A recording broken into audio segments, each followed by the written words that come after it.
অশান্ত এলাকার স্বাভাবিক পরিস্থিতি ফেরানোর জন্য ইতিমধ্যেই শুরু হয়েছে আধা সেনার রুট মার্চ।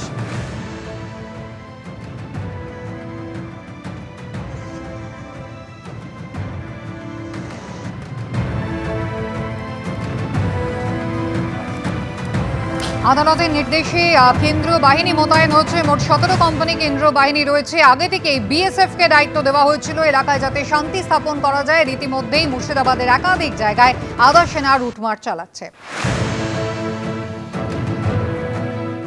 আমরা এই মুহূর্তে ঠাকুরপাড়াতে রয়েছি, যেখানে সেন্ট্রাল ফোর্সের বিরাট ফোর্স তারা কিন্তু এই মুহূর্তে এলাকা পরিদর্শনে বেরিয়েছেন। শুধুমাত্র তাই নয়, ঠাকুরপাড়া এলাকাতে যারা সাধারণ মানুষ রয়েছে তার সাথে তারা কিন্তু সরাসরি কথা বলছেন, তারা তাদের সমস্যার কথা বলছেন এবং সিআরপিএফের যারা কর্তৃপক্ষ রয়েছে তারাও কিন্তু একেবারে শুনছেন, তারা কিন্তু খতিয়ে দেখছেন ঠিক কোথায় কোথায় হিংসার ঘটনা ঘটেছে, কোথায় কোথায় সেদিনকে অশান্তি হয়েছিল, সেই প্রত্যেকটি জায়গাতে তারা ঘুরছেন এবং সাধারণ যারা মানুষ রয়েছেন তাদের সাথে তারা ইন্টারাকশন করছেন, তাদের সাথে তারা কথা বলছেন।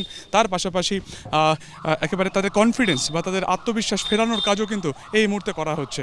দেখা যাচ্ছে সেন্ট্রাল ফোর্সের একটা বিরাট বাহিনী যারা গতকাল একেবারে রাতে এই শামশেরগঞ্জ এলাকাতে ঢুকেছিল, তারা বিভিন্ন জায়গাতে এভাবেই কিন্তু ঘুরছেন এবং সেখানে প্রত্যেকটা যারা সাধারণ মানুষ রয়েছেন তাদের সাথে কিন্তু কথা বলছেন।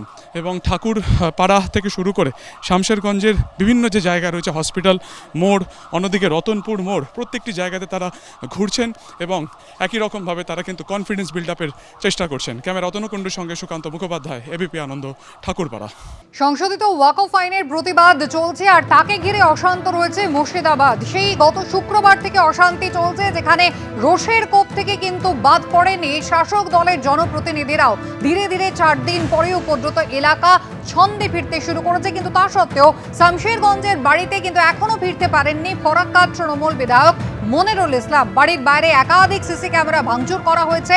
থানার পাশের যে বাড়ি সেখানে তিনি ফিরতে এখনো পারেননি, কিন্তু সপরিবারে অন্য একটি বাড়িতে তিনি রয়েছেন। পরিস্থিতি আরেকটু স্বাভাবিক হলে ঘরে ফিরবেন, এমনটাই দাবি করছেন বিধায়ক।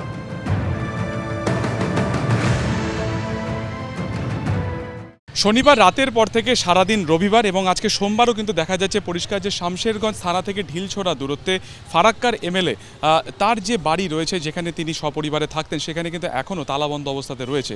ঠিক যেখানে শুক্রবার দিনকে রাত্রে ভাঙচুরের ঘটনা ঘটে এবং তারপরে শনিবার দিনকে রাত্রেবেলাতেও সেখানে কিন্তু অগ্নিসংযোগের ঘটনা ঘটে এবং তারপর থেকেই কার্যত এখান থেকে সপরিবারে ফারাক্কার যিনি এমএলএ রয়েছেন মনিরুল ইসলাম, তিনি কিন্তু এই বাড়িতে ছিলেন না এবং পরিষ্কার যেটা দেখা যাচ্ছে যে বাড়িতে কিন্তু এখনও তালাবন্ধ অবস্থাতে রয়েছে। কিছুক্ষণ আগে এখান থেকে জঙ্গিপুরের সাংসদ খলিলুর রহমান তিনি যখন যান, তাকে যখন প্রশ্ন করা হয়েছিল তিনি কিন্তু নো কমেন্টস, অর্থাৎ তিনি বাড়িতে যে ফারাক্কার এমএলএ নেই সেই ব্যাপারে কোনো মন্তব্যই করতে চাননি।